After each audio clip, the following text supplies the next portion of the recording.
और मणि ले जा करके राजा सत्यजित को लौटा दी।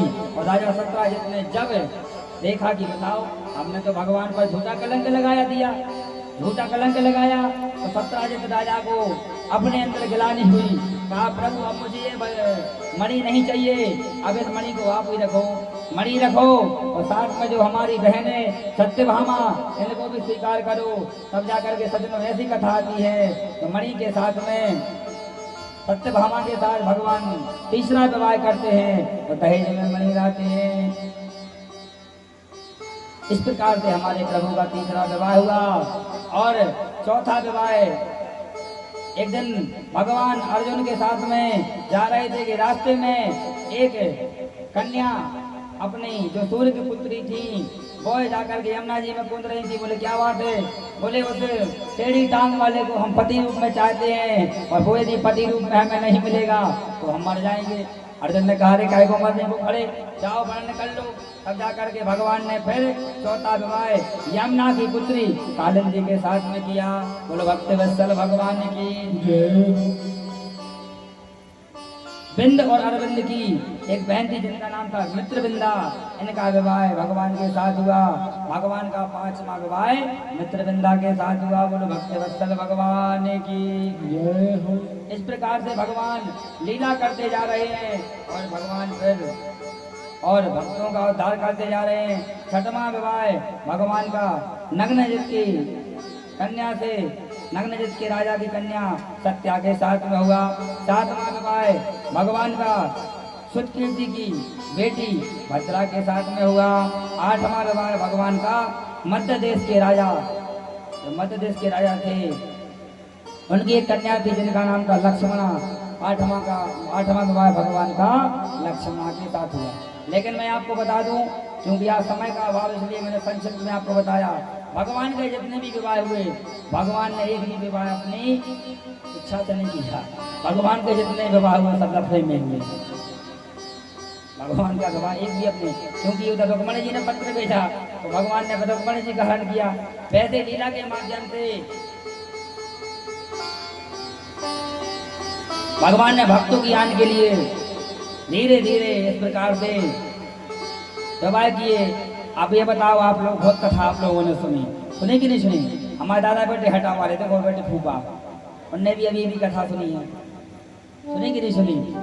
और उनने भी कथा सुनी है। कुछ दिन हुई हमारे भैया कथा सुना गए, पंडित श्री संदीप आचार्य जी महाराज। और आप दादा हम आपसे केवल इतना ही जानते हैं कि भगवान के आखिर विवाह कितने हुए थे ये बता दीजिए, और कुछ नहीं जानना। भगवान द्वारिकाधीश के कितने विवाह हुए थे बताओ? 16,000 विवाह। बोलो भक्त वत्सल भगवान की जय। हमारे भगवान के मुख्य विवाह तो 8 हुए और भगवान के 16,100 विवाह और हुए। कब हुए? अन्यासवणेनं भार्या कृष्णस्य हरणं मम भौमं दत्त्वा त्रिरक्षा नातुनं सरचान्या। सुखदेव जी कहते हैं राजन, भगवान ने 16,100 विवाह किए। परीक्षित बोले किस लिए किए? बोले एक समय की बात है कि एक भौमासुर नाम का राक्षस था जो भूमि से प्रकट हुआ था। भूमि से प्रकट हुआ था।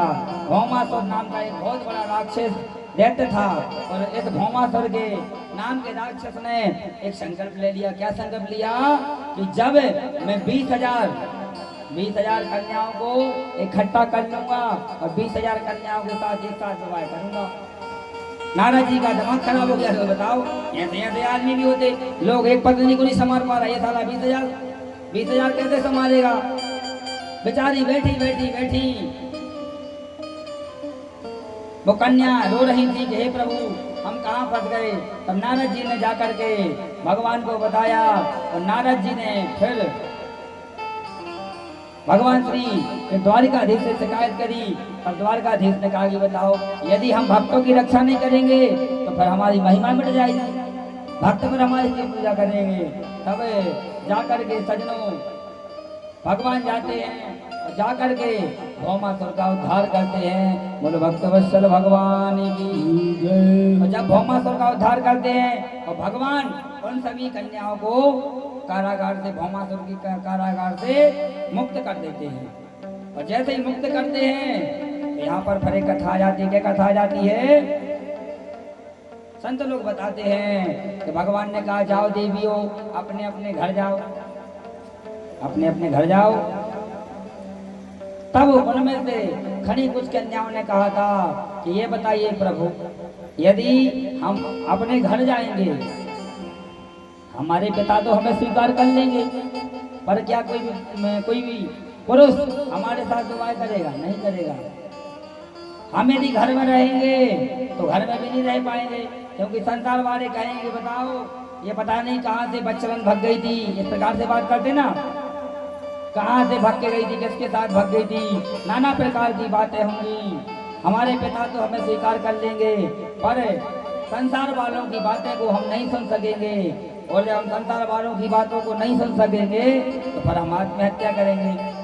आत्महत्या करेंगे तो आपको दोष लगेगा, या फिर हमारे लिए गलत मार्ग पर जाना पड़ेगा, वैसा वृत्ति के मार्ग पर जाना पड़ेगा। भगवान ने सोचा अरे यार, एक तो बचाया और बचा करके हमें लगता कि हमने आफत कर ली, मतलब आ बेल मुझे मार। एक तो हमने बचाया तो हमें लफड़े में फंसा लिया। बोले देविया क्या चाहती हो? तब भगवान ने कहा जब ऐसा बात है जिसका कोई नहीं होता उसका मैं होता हूँ, बताओ देवियों क्या तुम हमें पति रूप में देखना पसंद करोगी? अब कौन नहीं चाहता, सब लोग चाहते कि भगवान हमारे पति बने। उन्होंने कहा हाँ। तब भगवान ऐसी कथा आती है कि भगवान ने फिर 16,100 रूप बनाए, और रूप बना करके एक साथ में सभी 16,100 कन्याओं के साथ में एक साथ पानी चढ़ाई करके विवाह करके अपने महलों में ले गए। इस प्रकार से हमारे भगवान द्वारिकाधीश के 16,108 विवाह हुए। बोलो भक्तवत्सल भगवान की। आगे चल करके इस प्रकार से कथा आती है, धीरे धीरे धीरे भगवान अपने परिवार के साथ रहते हैं, और रहते रहते रहते अपने जीवन को व्यतीत कर रहे हैं। नारद जी ने एक बार सोचा कि बताओ किसी व्यक्ति पर तो एक पत्नी नहीं संभाली जाती, किसी व्यक्ति पर तो एक पत्नी नहीं संभाली जाती, भगवान तो 16,108 पत्नी संभालते हैं, कैसे? तब देखा कि भगवान का बहुत सुंदर महल है और सबके साथ भगवान रह रहे हैं। चलो आज जगह चुटकुला सुना देंगे ना, क्योंकि 7 दिन आओगे तुम लोगों ने चुटकुला सुना नहीं अक्सर, क्योंकि आज का समय ऐसा है कि आदमी चुटकुला ज़्यादा सुनना चाहता है। चलो हम सुना दे रहे हैं, इन लोग को तो सुना दिया, तुम लोग भी सुनो। एक समय की बात थी, एक व्यक्ति का विवाह हुआ, और विवाह हुआ तो उसकी सुंदर पढ़ी लिखी पत्नी आई। जब पढ़ी लिखी पत्नी आई, बढ़िया इंदौर में पढ़ती थी लड़की, पढ़ी लिखी पत्नी आई। जब उसका विवाह हुआ, और विवाह हुआ तो उसके पति का नाम क्या था पता है? ठन पाल। उसके पति का नाम था ठन पाल। कन्या बहुत पढ़ी लिखी थी, और जैसे ही कन्या कहीं भी जाती थी, क्योंकि पहले के समय में घर घर बोल तो होते नहीं थे, कुआं से या हैंडपंप से पानी भरना पड़ता था। और जैसे ही कन्या बेचारी पानी भरने के लिए जाए तो सभी लोग कहेंगे बताओ, चौबीस रुपये लोग बैठते हैं कि ठन पाल की बहू आ गई, ठन पाल की बहू आ गई। और जैसे वो ठन पाल नाम सुने, बहू का दिमाग खराब कि कहा यार कहाँ से विवाह किया कि हमारे घर वाले का नाम ठन पाल, ये कैसा नाम है? वो घर गई, गुस्से में उसने गुंड फेंकी और कहा हे स्वामी सुनो, तुम्हें हमारे साथ रहना है या फिर अपना नाम बदलना है? उसके पति ने कहा अरे समझदार व्यक्ति था, बोले अरे देवी नाम से कुछ नहीं होता है, नाम तो हमारा इसलिए रखा जाता है, यदि आदमी का नाम नहीं होता तो कैसे बुलाते ए ऊ कारे, इसलिए नाम से कुछ नहीं होता है, नाम तो काम चलाने के लिए।